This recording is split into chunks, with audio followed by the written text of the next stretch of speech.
Nous recevons sur ce plateau le ministre porte-parole du gouvernement, le colonel Abdoulaye Maïga. Bonsoir, monsieur le ministre. Bonsoir. Alors, vous avez un communiqué important du gouvernement par rapport à la situation des militaires ivoiriens détenus au Mali. Merci infiniment. Au nom de nos plus hautes autorités, j'ai l'insigne honneur de délivrer le communiqué numéro 38 du gouvernement de transition, communiqué dont la teneur suit.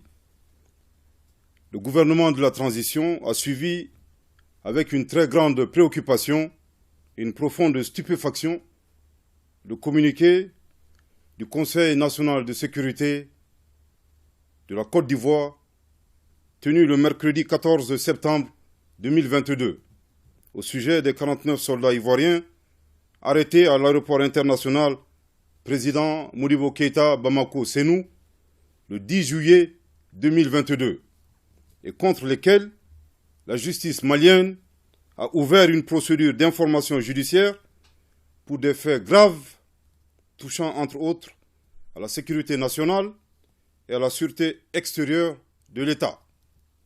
Le gouvernement de la transition rappelle à l'opinion publique nationale et internationale que par communiqué numéro 034 du 11 juillet 2022, il a expliqué en détail les conditions illégales dans lesquelles ces forces étrangères, dont une trentaine de forces spéciales, sont arrivées au Mali en possession d'armes et de munitions de guerre, sans ordre de mission ni autorisation, tout en dissimulant les identités et leur profession réelle de militaires, ainsi que l'objet précis de leur présence sur le sol malien.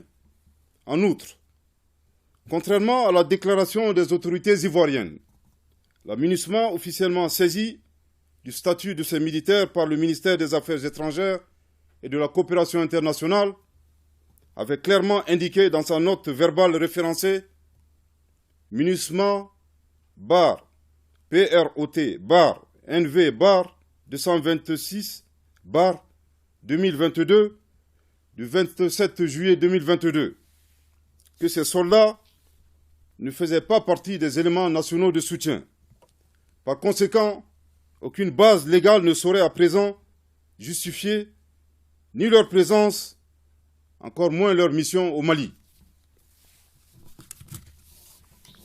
De même, le directeur en charge des questions africaines au ministère des Affaires étrangères et de la coopération internationale a reçu en audience le lundi 7 août 2022 le directeur en charge des questions africaines au ministère des Affaires étrangères de la République fédérale d'Allemagne. Ce dernier avait clairement indiqué qu'aucune agence allemande, encore moins le gouvernement, n'avait de lien contractuel avec les éléments ivoiriens arrêtés à l'aéroport. Par conséquent, son pays n'avait rien à voir, ni de près, ni de loin, avec ces personnes arrêtées. Malgré la gravité des faits qui entourent cette affaire, le Mali a bien voulu accompagner les efforts de médiation de la République togolaise, unique cadre de règlement du dossier des 49 mercenaires ivoiriens. Dans le communiqué du Conseil national de sécurité du 14 septembre 2022, le gouvernement ivoirien insiste sur son innocence et celle des 49 militaires arrêtés. En conséquence, le gouvernement de transition note avec une profonde stupéfaction que le gouvernement ivoirien vient de se dédire en l'espace de 11 jours. En effet, il a reconnu sa responsabilité dans sa déclaration officielle lue par le ministre directeur de cabinet du président de la République de Côte d'Ivoire, M. Fidel Sarasoro, le 3 septembre 2022, à Lomé, en ces termes, je cite, « La Côte d'Ivoire déplore que des manquements et des incompréhensions aient été à l'origine de cet événement fortement regrettable. La Côte d'Ivoire, soucieuse de maintenir des relations de bon voisinage avec le Mali, s'engage à respecter les procédures des Nations Unies ainsi que les nouvelles règles et dispositions maliennes édictées relatives au déploiement des forces militaires au Mali. » Fin de citation. Un tel revirement grave de la part d'autorités étatiques ne vise qu'à manipuler et à entraver la manifestation de la vérité. Je répète, un tel revirement grave de la part d'autorités étatiques ne vise qu'à manipuler et à entraver la manifestation de la vérité. Je répète pour une dernière fois, un tel revirement grave de la part d'autorités étatiques ne vise qu'à manipuler et à entraver la manifestation de la vérité. Animé d'une volonté d'adversité, le gouvernement ivoirien accuse le Mali d'avoir pris en otage les militaires ivoiriens en faisant fi des conditions obscures et des manquements ayant entraîné l'inculpation par la justice malienne des 49 mercenaires ivoiriens. Le gouvernement de la transition souligne que c'est exclusivement en sa qualité de président du Conseil supérieur de la magistrature que le colonel Assimi Goïta, président de la transition, chef de l'État, a indiqué à la partie ivoirienne la nécessité de considérer la situation de certains Maliens objet de mandats d'arrêt internationaux.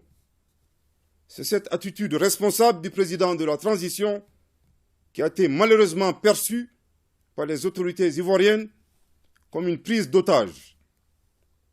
À la décision du gouvernement ivoirien d'avoir transformé un dossier judiciaire en une crise diplomatique et par conséquent de saisir la CEDEAO, le gouvernement de la transition souligne qu'il n'est nullement concerné par cette procédure devant l'instance communautaire.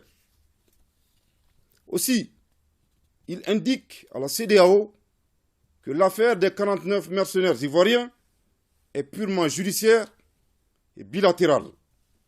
Il met en garde contre toute instrumentalisation de la CEDEAO par les autorités ivoiriennes pour se soustraire de leurs responsabilités vis-à-vis du Mali.